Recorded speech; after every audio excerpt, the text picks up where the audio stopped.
Hi hello welcome back to our YouTube channel crazy sisters. అయితే ఇవాళ మనం bakery స్టైల్లో పర్ఫెక్ట్గా బ్రెడ్ కేక్ని ఎలా ప్రిపేర్ చేసుకోవాలో చూద్దాం, అది కూడా ఓవెన్ లేకుండా. అయితే ఫస్ట్ దీనికి కావాల్సిన ఇంగ్రీడియంట్స్ ఏంటంటే 2 కప్స్ ఆఫ్ షుగర్ పౌడర్ని ఒక బౌల్లోకి వేసుకోవాలి. 2 కప్స్ ఆఫ్ షుగర్ పౌడర్కి మనం 1/2 కప్పు ఆయిల్ని అయితే యాడ్ చేసుకోవాలి. ఆయిల్ వేరుశనగ నూనె మాత్రం యూస్ చేయొద్దు, ఫ్లేవర్లెస్ ఆయిల్ని యూస్ చేయాలి, ఎందుకంటే కేక్లో స్మెల్ వస్తుందన్నమాట. ఆయిల్కి బదులు మనం బటర్ని కూడా యాడ్ చేసుకోవచ్చు, మన ఇష్టం, అది ఆయిల్ అయినా బటర్ అయినా. ఇప్పుడు 2 ఎగ్స్ని అయితే మనం ఇందులో తీసుకోవాలి. ఎగ్స్కి బదులు మనం పెరుగుని కూడా యూస్ చేసుకోవచ్చు, అంటే ఎగ్లెస్ కావాలి అనుకున్న వారు పెరుగుని యూస్ చేసుకోవాలి, లేదు ఎగ్గే కావాలి అనుకుంటే మనం ఎగ్గే యూస్ చేసుకోవచ్చు.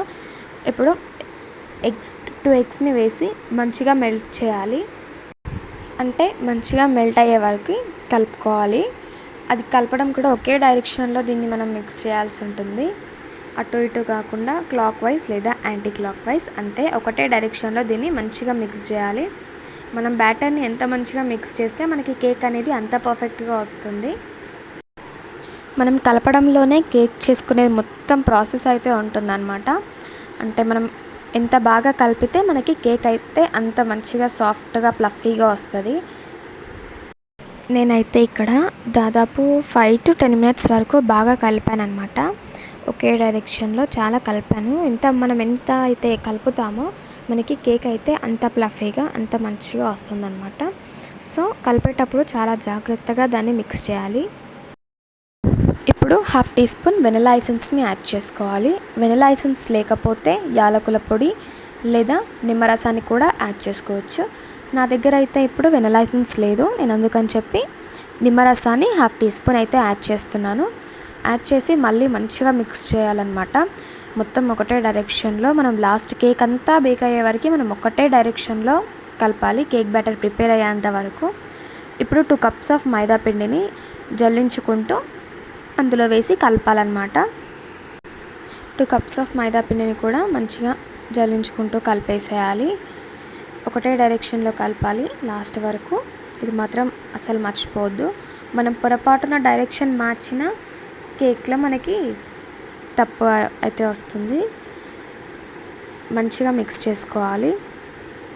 మనం ఇందాక ఎగ్స్ని ఎలాగైతే మనం మిక్స్ చేసుకున్నామో అంతకు డబల్ ఇక్కడ మిక్స్ చేయాల్సి ఉంటుంది. మనం ఇక్కడ కూడా మంచిగా మిక్స్ చేస్తేనే మనకు పర్ఫెక్ట్గా వస్తుందన్నమాట. ఇప్పుడు ఇందులోకి 1/2 టీ స్పూన్ బేకింగ్ పౌడర్ని నేనైతే యాడ్ చేస్తున్నాను. 1/2 టీ స్పూన్ బేకింగ్ పౌడర్ని వేసి ఇంకొకసారి మంచిగా మిక్స్ చేయాలి, అంతా కూడా బ్యాటర్ని మంచిగా కలుపుకోవాలి. సో ఇప్పుడు మనం కన్సిస్టెన్సీని చూసినట్లయితే కొంచెం ఫిట్గా ఉందన్నమాట. సో మనకి కేక్కి ఇంత ఫిట్గా అయితే కన్సిస్టెన్సీ ఉండొద్దు. ఇప్పుడు 1/2 కప్పు పాలను తీసుకుంటున్నాను నేను ఇక్కడ. 1/2 కప్పు పాలను తీసుకొని కొద్దిగా పాలు యాడ్ చేసుకుంటూ కలపాలి. ఒక్కొక్కరికి అంటే కొంతమందికి 1/2 కప్పు కంటే ఎక్కువ పాలు కూడా పట్టొచ్చు, బట్ నాకైతే ఇక్కడ 1/2 కప్పు పాలు అయితే పట్టినాయి. సో నేను 1/2 కప్పు పాలను వేసుకొని మంచిగా మిక్స్ చేసుకుంటున్నాను. ఇప్పుడు మనం అన్ని ఇంగ్రీడియంట్స్ అయితే వేసేసాము. సో ఇప్పుడు చాలా అంటే చాలా పర్ఫెక్ట్గా కలపాలి. ఎంతసేపు ఎంత పర్ఫెక్ట్గా కలిపితే మనకి కేక్ అయితే అంత ఫ్లఫీగా అంత మంచిగా వస్తుందన్నమాట.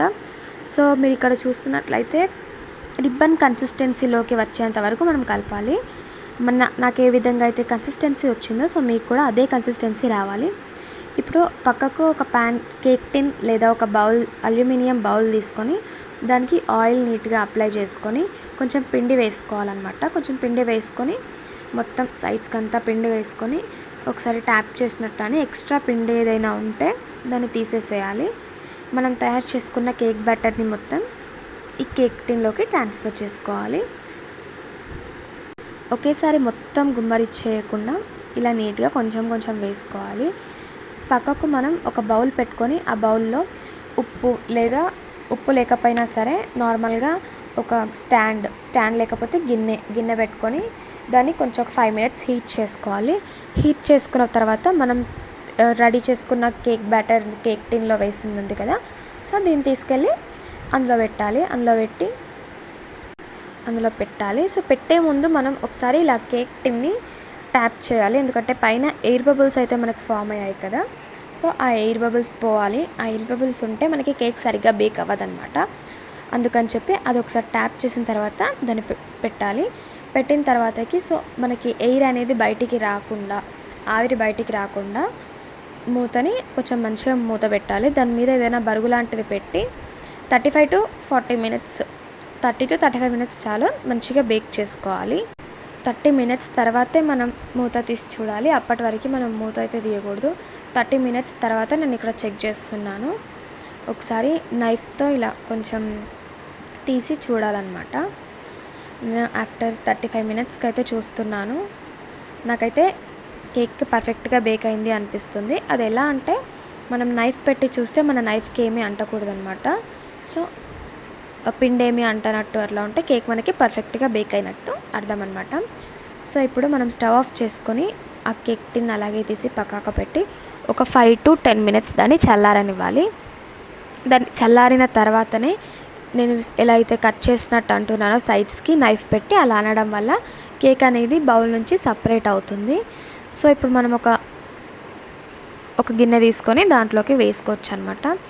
ఇప్పుడు నేను ఒక ప్లేట్ లాంటిది దాంట్లో నేనైతే ఈ కేక్ని చేస్తున్నాను. సో మీద ఇట్లా పెట్టి ఉల్టా వేయడం వల్ల మనకి కేక్ అయితే పర్ఫెక్ట్గా వస్తుంది.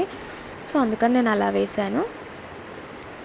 ఇప్పుడు మనం కేక్ని రివర్స్ చేసుకుంటే మనకి బేకరీ స్టైల్ ఎగ్ కేక్ అయితే రెడీ అయిపోయింది. So please like, share and subscribe. Cake అయితే చాలా సాఫ్ట్గా, ఫ్లఫీగా మంచిగా వస్తుందన్నమాట. సేమ్ బేకరీ స్టైల్లో ఉంటుంది. సో బర్త్డేస్కి కానీ మన ఇంట్లో చిన్న చిన్న ఫంక్షన్స్కి ఈజీగా ప్రిపేర్ చేసుకోవచ్చు. ఇప్పుడు నేను ఇక్కడ ఒక పీస్ని అయితే కట్ చేసి చూపిస్తున్నాను. తక్కువ టైంలో మంచిగా కేక్ అయితే ప్రిపేర్ అయిపోయింది. కేక్ అయితే చాలా ఫ్లఫీగా వచ్చింది. ఒకసారి మీరు ఇక్కడ చూసినా కానీ మంచిగా ఉంది కేక్ ఫ్లఫీగా. సో కేక్ని మనకి ఉంటే విప్పింగ్ క్రీమ్ అలా ఉంటే డెకరేట్ చేసుకోవచ్చు, లేకపోతే ఇలానే సర్వ్ చేసుకొని తిన్నా బాగుంటుంది.